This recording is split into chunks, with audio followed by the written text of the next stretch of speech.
आजकल खाने पीने की चीजों को प्लास्टिक के कंटेनर में पैक करके रखा जाता है। अब कई लोग ऑनलाइन खाना मंगाते हैं तो वो भी प्लास्टिक में होम डिलीवर ही किया जाता है। लेकिन क्या आप ये जानते हैं कि यह खतरनाक बहुत हो सकता है आपकी सेहत के लिए।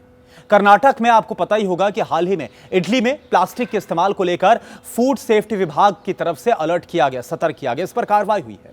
हाल ही में कर्नाटक में इडली पकाने के दौरान प्लास्टिक की पन्नी के यूज को लेकर चेतावनी को जारी किया गया। कर्नाटक फूड सेफ्टी विभाग ने जांच में यह पाया कि इडली पकाने में प्लास्टिक का जिस तरह से इस्तेमाल किया जा रहा था वो बेहद ही खतरनाक है और गंभीर सीरियस बीमारी का कारण यह बन रहा है। फूड सेफ्टी विभाग की रिपोर्ट आने के बाद लोगों में सेहत से जुड़ी चिंताएं अब और बढ़ गई हैं। इसके अलावा अपोलो अस्पताल के सीनियर कंसल्टेंट और इंटरनल मेडिसिन के डॉक्टर हैं डॉक्टर संचयन रॉय। उनसे जब हमने बात की तो उनकी तरफ से ये बताया गया कि प्लास्टिक में खाना रखना सेहत के लिए किस तरह से बहुत खतरनाक होता है, बहुत नुकसानदायक होता है। प्लास्टिक में मौजूद केमिकल्स जैसे कि बिस्फेनॉल ए यानी कि बीपीए और फ्लैथेट्स खाने में मिलकर हमारे शरीर में पहुंच जाते हैं।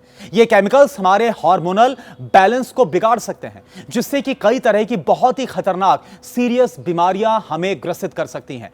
इन बीमारियों में प्रमुख तौर पर क्या है? कैंसर, डायबिटीज, मोटापा, थायराइड की समस्या और साथ साथ फर्टिलिटी यानी कि जो प्रजनन की समस्या है उसकी संभावना बहुत ज्यादा रहती है। इसके अलावा प्लास्टिक में खाना रखने से खाने में मौजूद जो पोषक तत्व हैं उसकी कमी भी हो जाती है, जिससे हमारे शरीर को जो जरूरी पोषक तत्व है, न्यूट्रिशन से वो नहीं मिल पाते हैं। प्लास्टिक में खाना रखने से हमारे शरीर में माइक्रो प्लास्टिक भी पहुंच सकते हैं जो हमारे डाइजेस्टिव सिस्टम में बहुत तरह की समस्याएं पैदा कर सकते हैं। इसके अलावा प्लास्टिक में खाना रखने से हमारे शरीर में ऑक्सीडेटिव तनाव भी बढ़ सकता है जो हमारे शरीर की कोशिकाओं को, जो टिश्यूज हैं, उनको नुकसान पहुंचाता है। इसलिए प्लास्टिक की जगह आप ग्लास का, स्टील का या फिर बाकी जो दूसरे सेफ ऑप्शंस हैं उनका आप इस्तेमाल कर सकते हैं। खासतौर से प्लास्टिक के केमिकल्स छोटे बच्चों और जो गर्भवती महिलाएं हैं उनकी हेल्थ के लिए बहुत ज्यादा एक बड़ा सीरियस कंसर्न है, जिससे कि हार्मोनल इंबैलेंस होता है और बच्चों में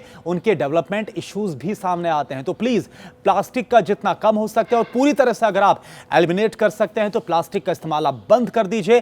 ज्यादा से ज्यादा आप अपने जानने वालों के साथ, फ्रेंड्स के साथ शेयर करें और मुझे फॉलो करना ना भूलें।